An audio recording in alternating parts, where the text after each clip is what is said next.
Boa noite a todos e a todas. Sejam bem-vindos ao nosso segundo dia de formações, né, para o 7º Prêmio Dana de Artes Visuais, dando continuidade às nossas formações que iniciaram ontem, né. O 7º Prêmio Dana, ele tem o apoio do Colegiado Setorial de Artes Visuais do Rio Grande do Sul, da SOGIL, financiamento da Dana, e é uma realização da Prefeitura de Gravataí, via Secretaria Municipal de Cultura, Esporte e Lazer e Quiosque da Cultura. Eu sou a Mari Veleda, técnica superior em artes visuais. Agradeço a presença de todos os interessados que fazem parte aqui da nossa segunda formação, que estão chegando aos poucos. Ontem foi muito importante o momento que nós tivemos, foi muito esclarecedora a oficina mediada pelo Guilherme Maltoni sobre portfólios artísticos. Eu vou passar agora, inicialmente, algumas orientações sobre a confirmação de presença. Eu peço que todos escutem com atenção, tá?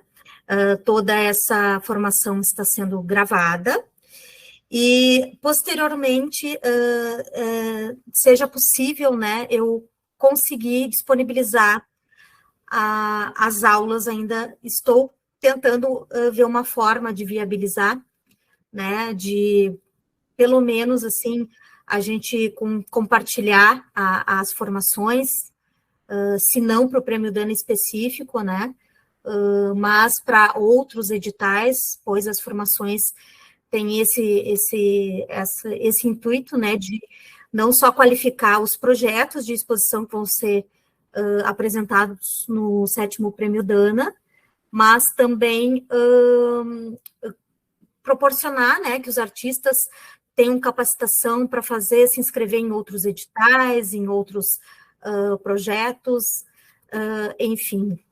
Antes de passar as orientações, agradeço a presença também da Cristina Arns, que será uma das juradas, né, no 7º Prêmio Dana. Deixa eu ver se tem mais alguém aqui. Luiz Pedro Ferreira, novamente nos acompanhando. Estamos de volta, boa noite, pessoal. Oi, boa noite, Luiz Pedro. Luiz Pedro é o diretor de comunicação e marketing da Dana. A nossa referência, né, um grande visionário e apoiador da arte e a cultura, levantando a bandeira da importância da parceria público-privada, né? Obrigada, Luiz Pedro. Imagina, pessoal. Vamos ver. Se eu não citei alguém, né, eu não sei se a Jussara Moreira, que é a outra parecerista, está participando, peço desculpas, mas no decorrer aqui da apresentação eu posso mencionar, tá?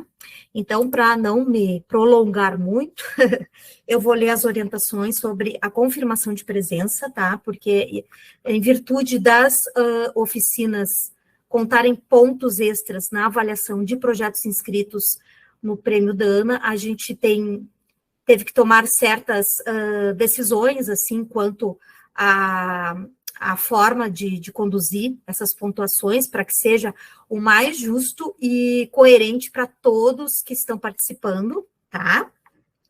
Então, a única forma de registro de presença aceita será o formulário de presença que eu vou disponibilizar no decorrer, né, da oficina, após, no mínimo, transcorrida 1 hora de oficina, tá? Sendo vedada qualquer outra forma de registro, seja por notificação via e-mail, me mandar um WhatsApp, pedir para eu conferir o vídeo e ver que a pessoa participou, que interagiu, fez pergunta. Não, a única forma de confirmação de presença é através do preenchimento do formulário. Por quê? No caso de coletivos artísticos... O meu está sem volume. Olá, Silvia. Silvia teria como desativar o som? Boa noite, Silvia, que é a nossa vice-presidente do Conselho Municipal de Política Cultural. Então, no caso de coletivo... Oi. Boa noite, Mari. Boa noite aos demais. Boa noite. Silvia, seria possível tu desativar só o som, o áudio, porque está dando eco na... isso. No caso de coletivos, né, tem que colocar na hora da inscrição lá da confirmação da presença o nome da pessoa que está representando o coletivo. Então, por isso que a gente tem que bater essas listas com o relatório que eu recebo depois do Google Meet, né? Para projetos inscritos no Prêmio Dana, né, serão concedidos 2,5 pontos extras por formação realizada, desde que acompanhe pelo menos 75% da oficina, tá? Isso vai ser confirmado pelo administrativo da Secretaria de Cultura, por meio do relatório de participação automático gerado pelo Google Meet. Ontem, por exemplo, nós tivemos a formação, eu recebi um relatório ao final da reunião, com todos que entraram, o horário de entrada e o horário de saída. Então, eu tenho como saber se a pessoa ficou 75% da oficina ou se ela ficou apenas 15 minutos, e não seria justo com quem acompanha toda a oficina dar pontuação extra para quem não acompanha efetivamente. A gente tem como ter esse controle, tá? E aconteceu uma situação ontem nesse sentido, e por isso agora a gente colocou que tem que ser 75% de acompanhamento da oficina, até porque para vocês terem um aprendizado, né, total e mais condizente e justo para que todos os outros que participaram, né? O formulário de presença que eu vou colocar aqui no chat, ao final da formação, tá? Ele não pode ser compartilhado com pessoas que não estejam participando da formação, tá? A gente tem como saber pelo relatório se a pessoa entrou efetivamente ou se ela recebeu o link de alguém que estava presente na reunião e ela somente preencheu, registrou a presença e não participou. A gente bate os dois relatórios, tá? Não é preciso enviar atestado de presença a fim de comprovar a contagem de pontos nas inscrições do 7º Prêmio Dana, porque nós vamos fazer essa conferência pelo formulário de presença e o relatório do Google Meet. Após toda a fase de seleção do 7º Prêmio Dana, provavelmente lá no mês de maio, eu vou enviar certificados digitais aos e-mails dos participantes que registraram, confirmaram presença, né? E daí vocês podem usar isso no portfólio de vocês, em currículo, né? E em outros editais. Então, vai ter um certificado de participação. Só que agora, no decorrer das inscrições, eu não tenho como providenciar isso. Vai ser provavelmente no mês de maio.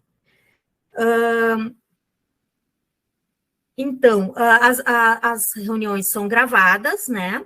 Eu estou avaliando uma possibilidade de disponibilizar a nível de conhecimento essas formações posteriormente, porém, se forem acessadas fora da reunião síncrona, que é o que vai acontecer hoje, e somente visualizando nesta plataforma, ou, enfim, no canal do YouTube na Dana, né, que a gente vai ver a possibilidade, não vai contar pontos, mas fica nível de conhecimento para vocês acessarem.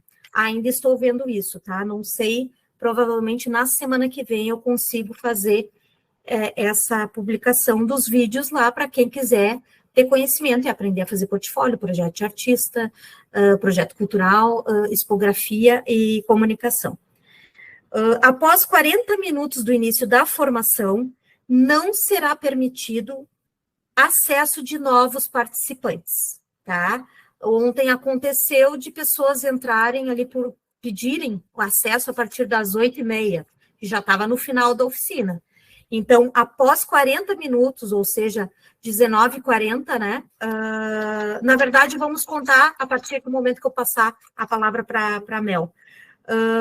Após 40 minutos de início da efetiva formação, né, a gente não vai permitir mais a entrada de participantes, porque daí não seria justo também, e a pessoa já perdeu 40 minutos de oficina, tá? Preste atenção, registre a sua presença assim que for lançado o formulário, pois assim que encerrar a formação, o formulário de presença será fechado. Não há como registrar a presença após o encerramento da formação, tá? Amanhã, nós vamos enviar a todos que registraram presença um e-mail com a apresentação que vai ser disponibilizada pela Mel, tá?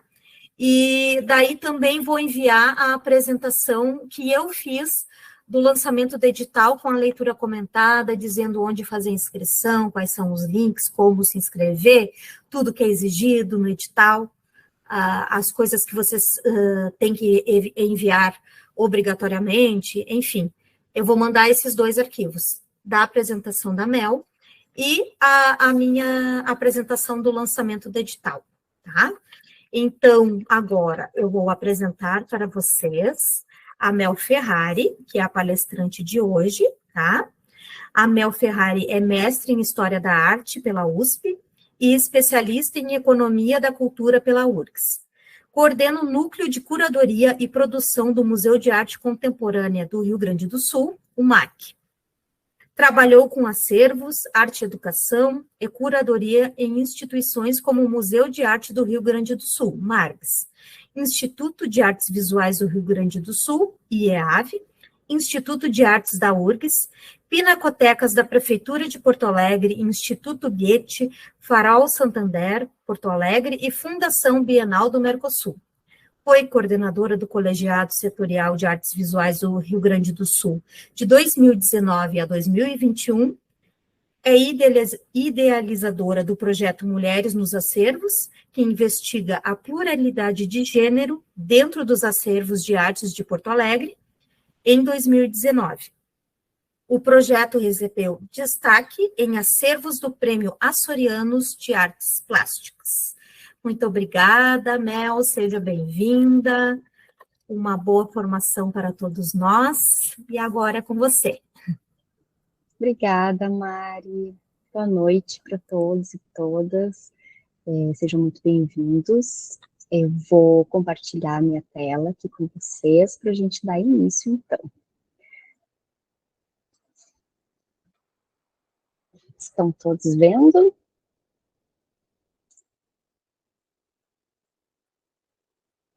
Bom, começando então, a Mari já me apresentou, eu tenho mais de 10 anos em experiência com produção cultural, especificamente agora das artes visuais. A minha formação da graduação é História da Arte, e eu acho importante falar isso, né, porque às vezes a gente pensa que História da Arte é um curso muito da pesquisa, mas é muito bom ver quando a pesquisa é colocada em prática, e a gente consegue fazer isso muito a partir do desenvolvimento de curadoria e do contato com artistas. E eu acho que eu começo, assim, falando um pouco sobre, né, falando sobre essa oficina de projetos culturais, dizendo que esse espaço que o Prêmio Dana proporciona é muito importante, né, na formação de artistas, de historiadores, enfim, de todo mundo interessado no campo das artes visuais, porque dá oportunidade mesmo, né, funciona como um laboratório, as oficinas funcionam como um laboratório, a própria exposição e todas as atividades educativas que vão ser desenvolvidas funcionam como um aprendizado também. Então, eu queria aproveitar para parabenizar a Prefeitura de Gravataí, Secretaria da Cultura e a Dana pela essa iniciativa, que eu acho que fomenta muito as artes visuais aqui no estado. Eu vou fazer, então, uma oficina referente focada ao edital do 7º Prêmio Dana, mas eu queria dizer que tudo que eu vou trazer aqui, e os tópicos que eu vou apresentar, se vocês fizerem isso para qualquer projeto que vocês forem apresentar, tanto não só em locais públicos, como locais privados também. Quero fazer um projeto para apresentar uma exposição para uma galeria de arte. Eu acho que funciona muito bem, porque todos esses tópicos são importantes.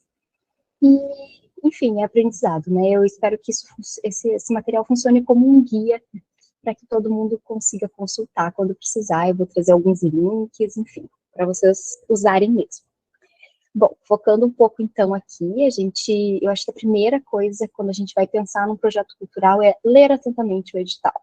E atentamente, eu digo porque todas as informações que a gente precisa normalmente estão nesse edital. Só que a gente sabe que é muita coisa, né? São muitas páginas, é um tanto burocrático, mas é necessário. A partir dessa leitura atenta, a gente vai identificar: será que estou apta a botar esse projeto na rua? Eu tenho um projeto para inscrever? Como que isso funciona, né? Bom, o objeto do edital do 7º Prêmio Dana são 6 exposições de artes visuais, especificamente, né? Sendo que 4 são para o território local, ou seja, pessoas residentes de Gravataí, e 2 para pessoas residentes do Rio Grande do Sul. É a ocupação do Quiosque da Cultura de Gravataí, que é um espaço expositivo no centro da cidade, e essa exposição ela pode ser individual, ou seja, de um artista só, ou coletiva, e o proponente pode tanto ser o artista como um curador que vai chamar artistas para participar dessa exposição. Atentar sempre muito para os prazos, fica aberto até 20 de abril, às 5 horas. O horário é importante também. No final da apresentação, eu vou dedicar um tempo a gente a responder perguntas, então vocês não se preocupem que a gente vai ter esse momento também, tá? Bom, a primeira coisa é pensar a exposição. Bom, é um edital expositivo, vamos pensar uma exposição de arte. Primeira coisa, pensar o conceito da exposição. O conceito da exposição pode ser uma temática, uma proposição, uma pesquisa poética que a pessoa como artista já vem desenvolvendo. Enfim, o conceito é importante para dar para dar uma unidade para o projeto, né? Porque às vezes, bom, eu sou um artista em começo de carreira, eu tenho algumas obras, mas essas obras conversam entre si, elas querem falar sobre uma temática específica. Qual o teu interesse em apresentar essas obras? A gente vai selecionar essas obras de acordo com o conceito, e esse número de obras vai ser importante também, a gente já vai falar um pouco mais sobre isso. A gente tem que pensar também como essas obras ficarão nesse local. Que local é esse, né? Se tiver a oportunidade de conhecer o quiosque, vai lá, entra, conversa com as pessoas que estão lá, visualiza. Eu gosto muito de visualizar o espaço quando é possível, né? Às vezes a gente não mora na cidade, mas se a gente tem a oportunidade de ir até lá e olhar, é legal. E pensar num título correspondente a esse conceito. Eu acho até que, claro, para o edital a gente precisa pensar num título, mas eu diria que é lá a última coisa que a gente vai pensar é nesse título. É que nem quando a gente escreve um texto e a gente vai dar o título depois, né? E lembre-se, né? O momento de exposição é um momento de grande evidência dessa produção artística. Então, pensar, será que estou pronto para mostrar as minhas obras? Ou, né? Eu acho que a gente tem que aproveitar esse momento, é um momento muito rico de troca com os públicos, mas é um momento de exposição não no sentido artístico, mas de exposição, assim, estou colocando meu trabalho no mundo. E a gente vai ouvir críticas, a gente vai ouvir coisas que vão ajudar o nosso trabalho a crescer, a gente vai ouvir comentários bons, porque, enfim, todos os públicos, principalmente no Quiosque da Cultura, né, que é um local no centro, ele recebe todos os públicos, então, adequar também essa linguagem a uma grande quantidade de públicos que passam por ali, né. E também é uma oportunidade de expandir referências. Eu sempre falo, eu acho que quanto mais exposições que a gente vê, quanto mais lugares que a gente vai, mais referências a gente vai tendo para poder criar as nossas próprias obras, as técnicas, os modos de expor, né? É interessante ver como outros artistas pensam, por exemplo, eu tenho uma fotografia, como que eu vou expor essa fotografia? Vou imprimir em papel, vou imprimir em tecido? A gente vai falar um pouco sobre isso também. Eu trago algumas fotos do Quiosque da Cultura, para quem não conhece, para a gente já começar a criar esse universo imagético. Pensar que esse espaço é um espaço que tem uma grande quantidade de vidros, ou seja, ele não é um cubo branco clássico, quando a gente pensa numa galeria de arte, né, aquele espaço completamente branco e neutro. O quiosque da cultura tem essas características de ser um espaço bem de vitrine, e eu acho isso muito interessante quando a gente vai pensar em expografia, porque a gente não precisa necessariamente ter uma exposição toda de parede, né? Eu trago outro exemplo aqui também, é uma exposição que está usando bastante objetos dimensionais, então estão nesses cubos, e que deixa, assim, interessante para o pessoal que está de fora olhar e pensar o que está acontecendo aí dentro, instigar o público a entrar e olhar. Então, aproveitar essas vidraças, essa luminosidade, é interessante também. Bom, outra coisa muito importante que a gente tem que pensar é no orçamento, né? A gente tem um valor aqui um pouco diferente para os artistas visuais residentes de Gravataí, a premiação é de 4.000, e para os artistas de fora de Gravataí é 4.500. É interessante pensar esse orçamento e pensar como que a gente vai organizar essa exposição. Esse prêmio vai ser só o cachê para o artista, ou eu vou querer usar um pouco desse dinheiro, dessa verba, para montar a exposição? Eu acho que todo projeto que a gente tem que fazer, a gente tem que partir de um orçamento básico, porque isso vai ajudar a gente a organizar as ideias para a gente não ter surpresas lá na frente. Às vezes a gente tem ideias muito boas, mas que elas não são realizáveis, né? Pensando em termos de produção, isso é importante. Tem 2 itens no edital que eu quero chamar a atenção, e qualquer edital que a gente vai participar vai ter essas coisas, o que cabe ao proponente e o que cabe à instituição que está sediando dar. Por exemplo, aqui diz que o proponente precisa arcar com as despesas de transporte, ou seja, levar as suas obras até o local, essa instalação, manutenção das obras, coquetel, se tiver, no dia da abertura, aquisição e locação de equipamentos, por exemplo, eu trabalho com videoarte, eu vou precisar de 6 projetores. Bom, talvez, a gente sabe aqui, ó, as coisas que estão sendo disponibilizadas estão relatadas, um televisor, 3 expositor móveis. Bom, se eu preciso de mais equipamentos do que está sendo disponibilizado pelo edital, eu vou ter que botar isso no orçamento, e a gente sabe que alguns equipamentos, né, são mais difíceis de conseguir, outros são mais fáceis, enfim. Então, eu deixei destacado esses itens para a gente pensar, e até pensar como que a gente vai expor as coisas de acordo com os materiais que já tem. Bom, se a gente tem 3 expositores móveis de madeira, que a gente pode botar objetos em cima, talvez pensar uma exposição, né, mais tridimensional, em vez de uma exposição mais bidimensional com obras nas paredes. Eu elenquei aqui também algumas questões que eu acho que é importante a gente pensar. Por exemplo, suporte das obras. Bom, eu trabalho com gravura. Se eu trabalho com gravura, eu vou ter que emoldurar essas obras. Vamos orçar para ver quanto custaria essas emoldurações. Ou não, eu já tenho todas essas obras emolduradas, é só levar para lá. Só levar para lá e tem 50 obras. Precisa de um frete para carregar essas obras. Então, eu deixei já listado, e claro que esses itens não são todos obrigatórios, mas são coisas importantes para quando a gente estiver montando esse projeto, a gente pensar, e pensar já precificando, tá? Eu coloquei também aqui, eu vou sair um pouco dessa tela, eu não sei se vai cair a apresentação, mas eu gostaria de mostrar 2 links que eu separei para vocês. Eu vou compartilhar outra tela, só para vocês verem.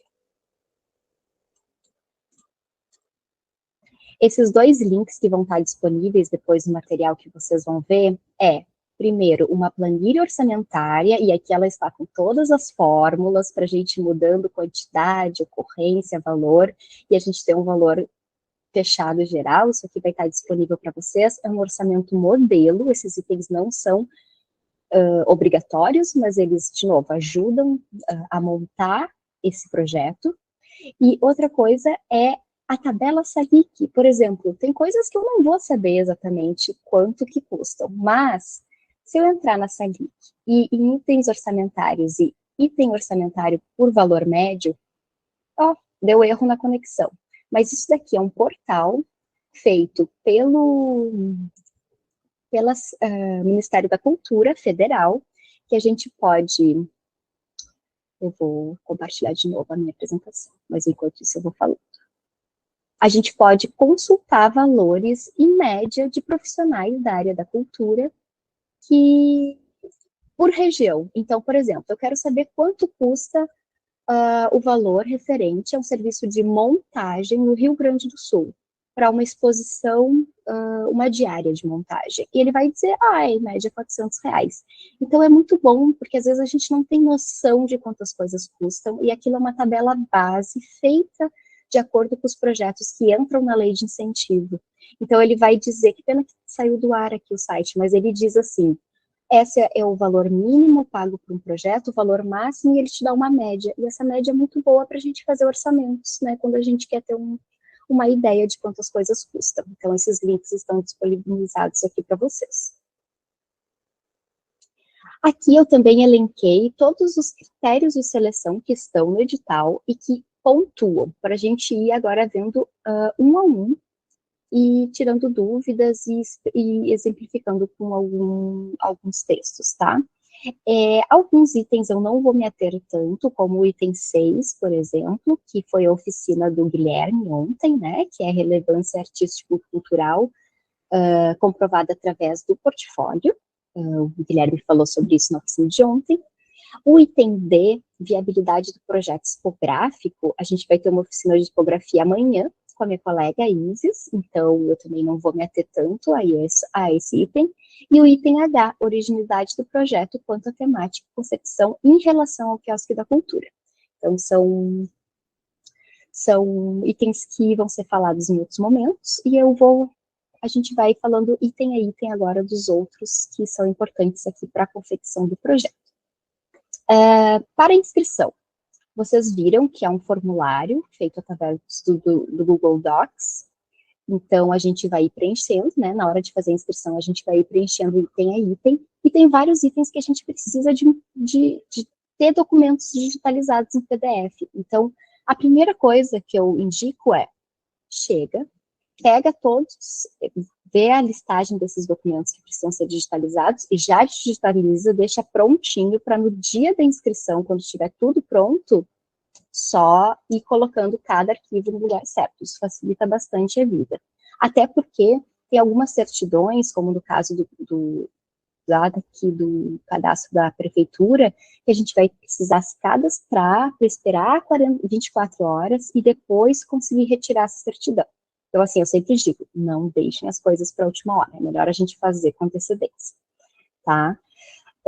O portfólio também e o mapa psicográfico. O mapa psicográfico é opcional, mas eu acho, assim, conta muitos pontos, é muito importante para o júri entender o projeto. Então, eu fortemente recomendo que todo mundo faça o mapa psicográfico também, assim como o portfólio, que é obrigatório, né? Apresentação do projeto. Bom, primeiro item, então, ele pede para descrever com clareza e coerência os objetivos gerais e os conceitos do projeto da exposição. Nisso é o item B que será avaliado, clareza e coerência da argumentação do projeto apresentado.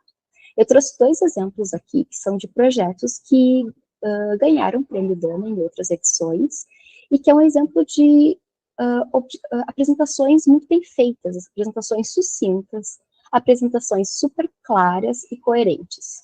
Explica o que é, o que eu quero com isso, por que eu quero, e já explica um pouquinho sobre quais as obras que vão aparecer. Então, aqui, por exemplo, o presente projeto, chamado A Casa da Beleza, propõe ocupar o espaço expositivo do Quiosque da Cultura com uma reflexão sobre as formas de acolhimento e manutenção da vida.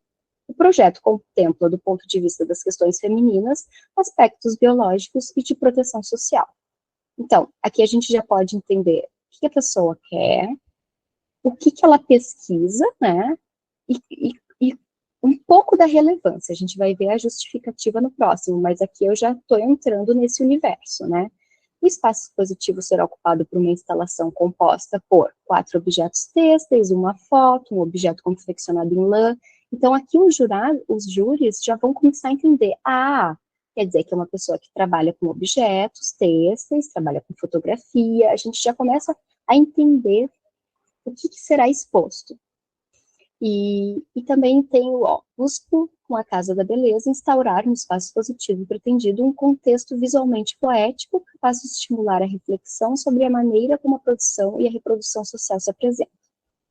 Uma breve apresentação, mas que já traz pontos importantes do como, porquê e formas de apresentar esse trabalho, né? Aqui a gente tem outro projeto, né? Outra apresentação. A exposição fotográfica Itacolomi, uma vida rural, tem como principal objetivo mostrar através de fotografias as belezas naturais, estilo de vida, paisagens e personagens que podemos encontrar no Distrito Municipal de Gravataí, Itacolomi. Então aqui a gente já consegue perceber que é um projeto voltado para a cidade de Gravataí, vai apresentar um olhar sobre a fotografia, sobre essas coisas elencadas, né? Belezas naturais, estilos de vida, personagens, ou seja, vai ter retratos também. Será uma exposição que retrata a zona e vida rural totalmente contrastada com o urbano, mesmo sendo localizada aproximadamente 12 quilômetros do centro da cidade. Ou seja, o país já tem uma relação também urbano-rural, é uma localidade que é próxima do centro. Aqui diz também que é com grande importância para o município, o nome está pela formação rochosa, ou seja, vai apresentar algumas informações sobre Itacolomi, para quem não conhece, talvez os júris não sejam de Gravataí, né, não conheçam, e vai fazer todo resgatar essa história também, falando do imaginário tupi, que significa menino de pedra. Então, é uma apresentação super sucinta, mas que traz muitas informações sobre o projeto, e por que ele está sendo realizado, por que ele está sendo realizado nessa localidade, porque tem a ver com o território. Então, são 2 exemplos que eu trago aqui para ajudar vocês a, quando for explicar, né, elencar porquês e como, da forma como está sendo apresentado aqui. A metodologia do projeto de exposição é uma novidade que não tinha no passado, mas eu acho interessante porque ela vai ajudar no item B também a explicar a clareza e a coerência da argumentação. E aqui vocês podem detalhar todas as etapas de pesquisa. Por exemplo, sobre o Morro Itacolomi. A minha pesquisa é sobre isso, eu comecei em determinada época, e isso me levou à fotografia, estou dando exemplos, tá? Pode falar, bom, eu escolhi produzir a exposição de tal maneira, vou imprimir essas fotografias no papel específico que é produzido na cidade, enfim, estou inventando, tá? Mas todas as etapas de pesquisa e produção, inclusive as materialidades, por exemplo, a minha obra é impressa em tecido porque eu quero falar sobre determinado assunto com o tecido, não com o papel. Enfim, o porquê que as obras são feitas de tal maneira, e falar um pouco da pesquisa que acompanhou é importante colocar na metodologia, porque isso vai deixando a exposição e o projeto mais redondos, né? Os júris vão conseguir entender que, bom, tu tá partindo de um ponto para chegar em outro. A exposição vai ser um momento, um processo importante dentro da pesquisa desse artista, né? Por que eu preciso deste espaço para expor? Porque ela faz parte de um processo maior de poética e de desenvolvimento da pesquisa artística.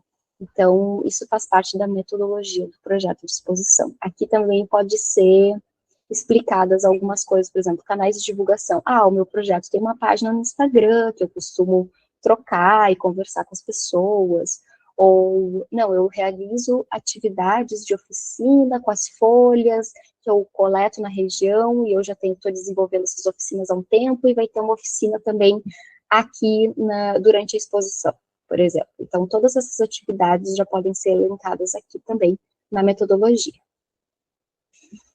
Bom, justificativa é a relevância sociocultural do projeto, né? Então, eu trouxe também 2 exemplos dos mesmos projetos que eu falei anteriormente. Então, além de preservar a memória da cidade, a exposição do Itacolomi, uma vida rural, tem um propósito fundamental de sensibilizar o público sobre a importância ambiental da região e Morro Itacolomi, através dos registros fotográficos feitos com a câmera do celular. A técnica utilizada também visa incentivar os visitantes à prática da fotografia, mostrar o quanto é possível utilizarmos os recursos que temos dos dispositivos móveis para fazer arte.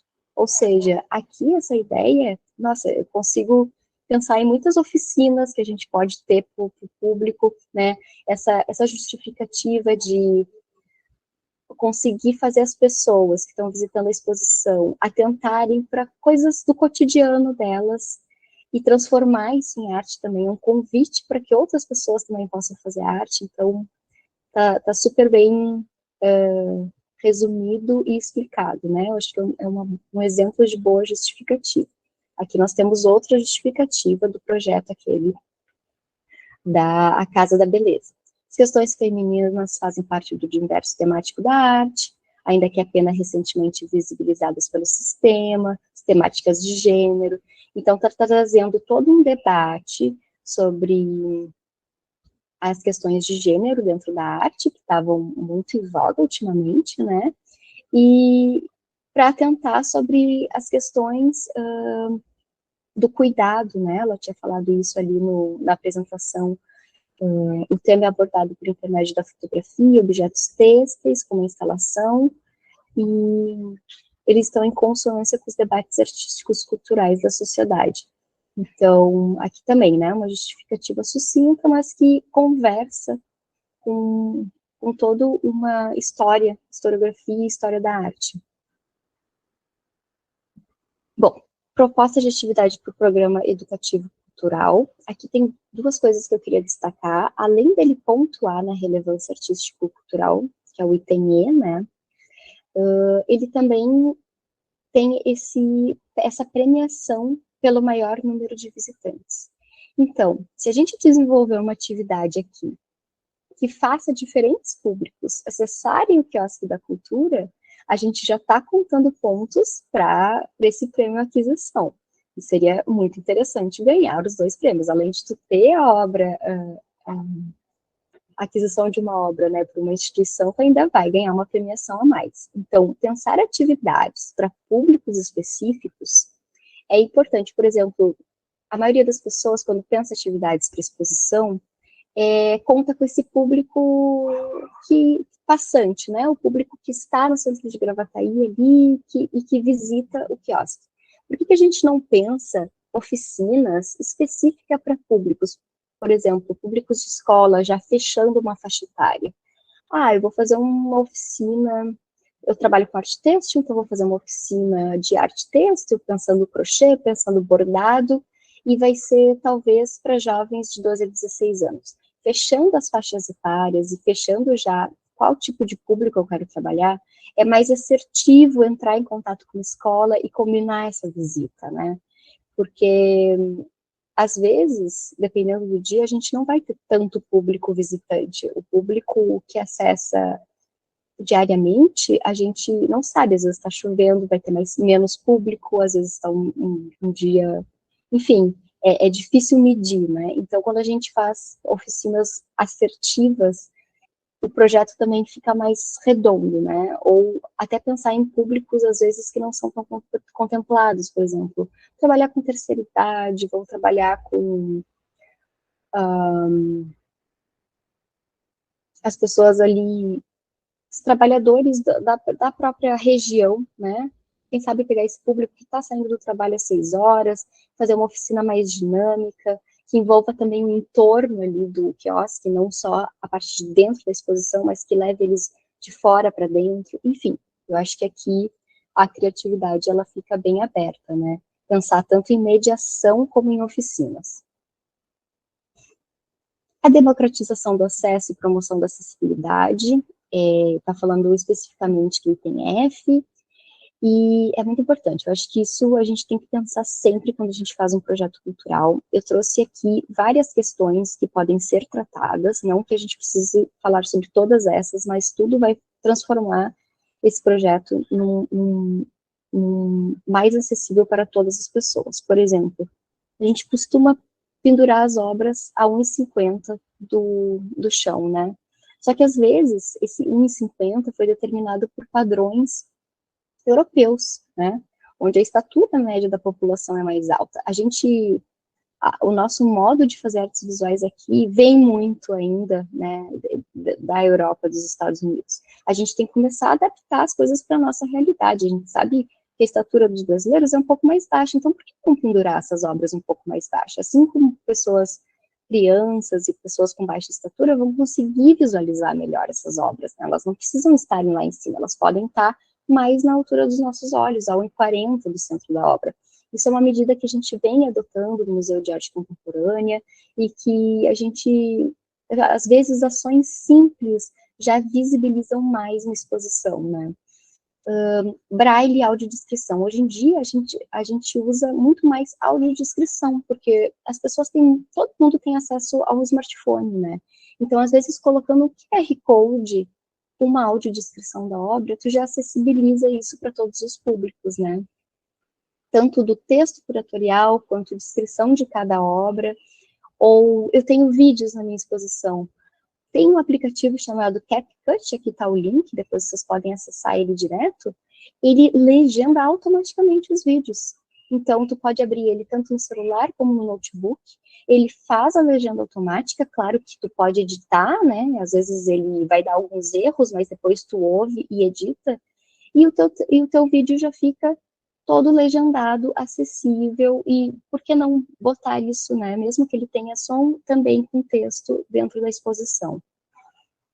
Isso também pode ser feito para materiais de divulgação, qualquer vídeo que a gente faz hoje para postar nas redes sociais, nos reels, a gente já pode botar esse recurso de autolegenda, é muito importante. O tamanho das legendas e das etiquetas das obras e dos textos de parede, vamos deixar essas fontes maiores, isso também já é um recurso de acessibilidade. Maquetes táteis, às vezes a gente pensa maquetes táteis como algo muito caro e muito custoso de se fazer, né? Mas a maquete tátil, se a gente está falando, por exemplo, de uma obra têxtil, isso é uma coisa que a gente está pensando para o museu agora também, a gente tem uma grande obra têxtil que a gente instalou e que as pessoas têm muita vontade de tocar e não pode. Então a gente vai fazer uma oficina que as pessoas vão usar a mesma técnica que foi feita pela artista para fazer pequenas obras têxteis. E uma dessas obras depois vai ficar disponível ali para o público poder tocar, poder sentir como é esse tecido, são tecidos diferentes, enfim, então eles têm texturas diferentes. E as pessoas com baixa visão também vão poder tocar, né, como se fosse uma maquete têxtil mesmo. Também a gente esquece que a mediação é um recurso de acessibilidade. Quem sabe ficar disponível no espaço público para conversar com as pessoas, também é acessibilidade. E atividades educativas que atendam diferentes públicos também são promoção da acessibilidade. Algumas ideias, além dessas existem muitas outras, e hoje em dia a gente já tem bastante material variado na internet sobre isso, né? A transversalidade de segmentos envolvidos pontua no item G, tá? E eu coloquei aqui, como eu falo também um pouco do colegiado de artes visuais, né? Para quem não sabe, existem 12 colegiados da cultura, e eu elenquei ele aqui para vocês pensarem quais outros departamentos da cultura o projeto de vocês está se relacionando. Então, memória e patrimônio, livro de literatura, música, teatro, circo, para construir essa transversalidade, né? Bom, o meu trabalho fala sobre fotografia, mas tem muito a ver com audiovisual, ou eu trabalho com arte sonora, tem a ver com música, criar essas relações de acordo com outros segmentos, né? E pode ser também, não segmentos da cultura, mas outros segmentos dentro das artes visuais. Por exemplo, artes visuais e fotografia, artes visuais e a gravura, explicar um pouco por que essas coisas se conectam, é importante para esse item aqui. E os arquivos para avaliação da excelência qualitativa e técnica, aí vai pontuar no item A. Essas são especificações que o próprio edital traz, no máximo 10 arquivos, e imagens poderão ser enviadas em PDF, em vários formatos, mas eu aconselho que vocês façam dessa forma. Eu criei um modelo, isso é um modelo que normalmente a gente usa em museus, porque é um padrão internacional também, que traz o nome do artista, cidade e data de nascimento, Nome da obra, data de criação, técnica, dimensões e o link se for um áudio ou um vídeo. Aqui eu também coloquei um exemplo, né, de uma obra com os dados. Se for uma instalação que a gente ainda não tem a obra pronta, pode ser um desenho, um esboço. Esboços e desenhos ajudam muito o júri a entender esse projeto. E eu sugiro, então, que vocês façam um PDF, coloquem todas essas obras listadas com as especificações técnicas, porque às vezes só a imagem, e claro, estamos falando de uma imagem de boa qualidade, uma imagem hoje em dia de celular já é considerada uma imagem de boa qualidade, mas com uma iluminação legal, né, tenta tirar foto da obra usando luz natural, abre a janela, pega um dia que tenha mais claridade e faz uma foto legal, e coloca esses descritivos ao lado, porque o descritivo vai ajudar, por exemplo, a entender o tamanho da obra. Às vezes a gente tira a foto de um objeto, se a gente não tem outra coisa em relação ao objeto, a gente não sabe que tamanho isso tem. Então, essas informações ao lado são importantes por causa disso, porque o júri vai conseguir entender como isso vai ficar no espaço, e depois a planta tipográfica vai ajudar mais ainda, né? E umas dicas importantes, né? Escreva de forma objetiva o projeto. Eu indico usar o Word ou qualquer outro local que tu possa escrever antes de enviar pelo Forms. Não escrevam diretamente no Forms, porque daí a gente não tem como corrigir português, enfim. Escrevam em outro editor de texto, tudo, e daí na hora de colocar no sistema, vocês só copiam e colem para o Forms, é melhor para visualizar. Peça para alguém ler o projeto antes de enviar. Eu sei que às vezes a gente fica com tudo dentro da nossa cabeça e a gente às vezes não consegue se expressar direito. Se tu pedir para algum familiar, algum amigo, algum professor dar uma lida, não vai tomar tanto tempo da pessoa e tu pede assim, ó, fulano, agora tu me explica, o que tu entendeu? Ah, eu entendi tal e tal coisa. Se tá de acordo com o que tu pensou, ótimo. Se não tá, é porque precisa talvez explicar alguma parte melhor. Então, assim, pedir para alguém ler é muito legal. E não precisa nem ser alguém das artes, viu? Pode ser alguém que seja de outra área, mas que só tenha um tempinho para ler com atenção e te explicar. Eu acho muito legal esse exercício de pedir para alguém ler teu projeto e explicar, porque se a pessoa começar a se confundir, é porque a gente precisa, talvez, em algumas partes, melhorar a redação do texto. Infelizmente, o que o júri vai ver é só a redação de um texto e algumas imagens, então, quanto mais claro tiver, melhor. Visita outras exposições e ateliê de artista para buscar referências. Referências é muito importante na hora de apresentar os projetos para o mundo. Por exemplo, que eu estava falando das fotografias. Existem diferentes formas de imprimir uma foto, pode ser no papel X, no papel Y, pode ser em tecido, a emolduração pode ter vidro, pode não ter vidro. Então, visitar outras exposições e ver as soluções que os outros artistas buscam para as obras é muito importante. Eu estou sempre buscando referência. Eu acho que existem formas de fazer exposições mais em conta e que ficam de jeitos muito legais. Eu acho que a Isis vai falar um pouco sobre isso amanhã, na hora de construir essa expografia, né? E buscando referências com outras pessoas é muito importante. E não deixe a inscrição para a última hora. A gente já viu que é burocrático, tem várias certidões que precisam ser buscadas. Então, sim, o prazo é dia 20, bota na tua cabeça, anota na agenda que o prazo é dia 18.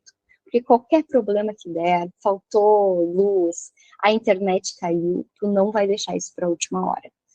Eu trouxe algumas perguntas, que foram as perguntas que eu mais fiquei na dúvida na hora de ler o edital, e agora a gente vai abrir para vocês também perguntarem, mas posso escrever mais de um projeto?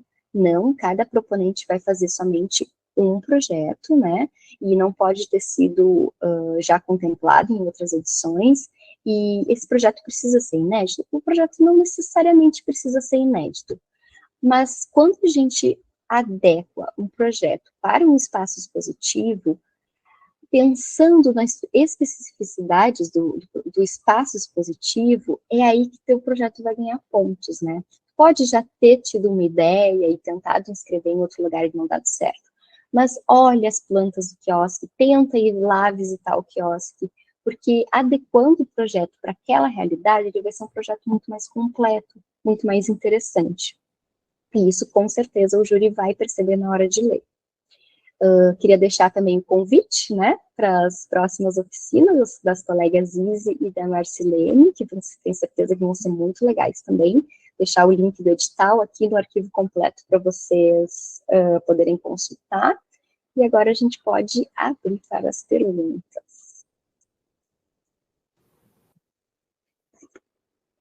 Oi, Mel, voltando. Eu te agradeço muito pela tua apresentação super esclarecedora, tenho certeza que já tirou várias dúvidas do pessoal. Inclusive, já adianto, né, que percebi na tua apresentação que tu trouxestes trabalhos que foram contemplados no ano passado, né, em 2022, e que as duas vencedoras, a Lia Braga e a Venise, estão participando aqui da formação também. Então, parabéns, meninas, pelos projetos, parabéns, Mel, pela apresentação. Tu trouxe várias questões importantes, que é o que eu sempre digo, né? Primeiramente, o quanto é importante o artista saber divulgar o seu trabalho, querer atrair público, querer buscar as referências externas, o quanto é importante os artistas visuais prestigiarem a abertura de exposição dos outros, né, entre os próprios vencedores do Prêmio Dana, né. Enfim, o espaço do Quiosque da Cultura é o único espaço de artes visuais que nós temos em Gravataí, espaço público, né, de artes visuais que nós temos. Então, é o nosso espaço de referência, é o local que a gente disponibiliza para a comunidade ter contato com a arte, o acesso promovido pelo Programa Educativo Cultural, que esse ano está contando também na avaliação. Tu trouxestes a importância da originalidade da proposta também, né? Que até não precisa ser inédita, mas tem que ser uma proposta com um diferencial, que é justamente isso que vai dar mais chances, né, para as pessoas serem selecionadas e contempladas. Então, te agradeço muito, foi super clara a tua explanação. Amanhã a gente vai disponibilizar, né, a apresentação, e eu vou ainda ver uma forma de disponibilizar as formações, né, as gravações. Então, agora eu acho que vou abrir a perguntas e respostas, né?